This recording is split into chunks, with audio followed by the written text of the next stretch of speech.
Maupay na adlaw mga sangkay! For today's vlog, isi-share ko lang sa inyo ang mga kaganapan ngayong araw.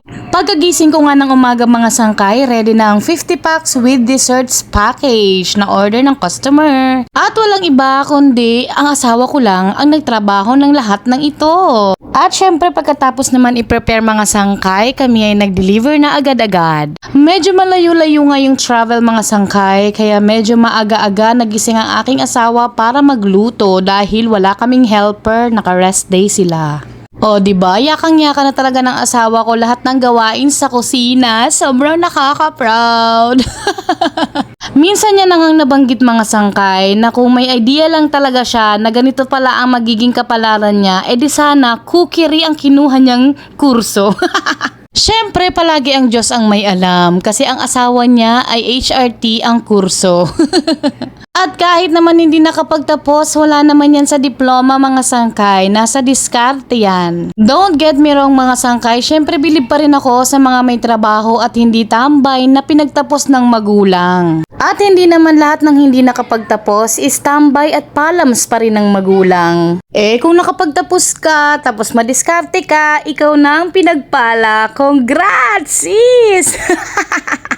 At syempre wala naman na kaming sunod na gagawin mga sangkay. Ayan, at pumunta na muna kami sa Primark at nag-snack ng aking mga junakis dahil sila ay nagugutom na, lalo na ang aking panganay na talagang nagre-request. At hindi na nga muna ako nagluto ng ulam mga sangkay ngayong gabi dahil may tira pa namang chicken mula sa paluto na sinobrahan ng aking asawa. Pasobra. Baka sabihin nyo, binabawasan ko yung ulam ng aming customer. Nako, it's a no-no. Siyempre, less hassle na mga sangkay kapag isasabay mo yung ulam nyo sa paluto, di ba?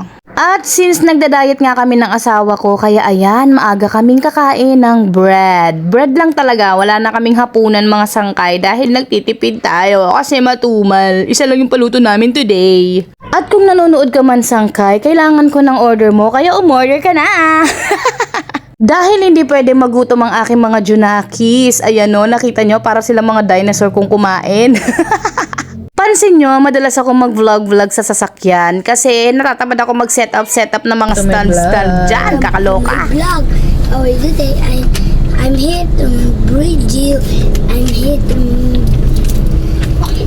pag-brand ang makakad kami mayuga. Tas mama! Nabalik kami dito paglaga na. Subscribe to more video. Ulitin mo. Subscribe. Subscribe to more video.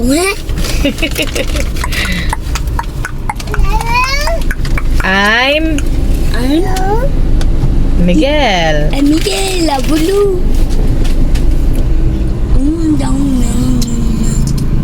Musam. Musam. Araman. Gaya-gaya naman yung isa.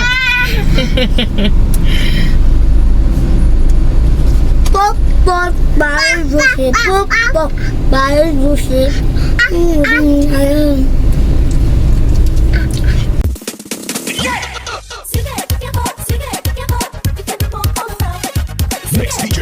DJ Julius.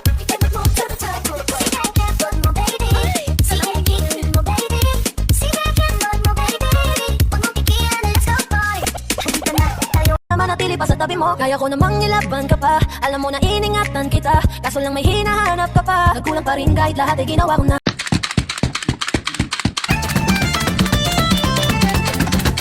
See, I'll leave with every piece of you. Don't underestimate the things that I will do. There's a fire starting in my heart, reaching up.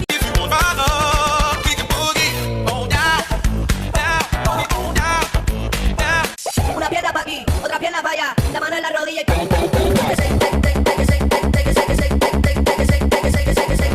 At isinama ko na nga mga sangkay ang aking TikTok dance dahil wala naman akong mai-content. Nauubusan ako. Ang hirap pala maging feeling vlogger. At kung gusto nyo naman panoorin ang aking mga TikTok dance nang walang speed up, pwede kayong pumunta sa aking TikTok. At sana mapacheck out kayo sa aking yellow basket. Thank you! Bye! Please support your small business. Maraming salamat po. Yun lang. Bye! Please follow nyo ako sa aking Facebook page.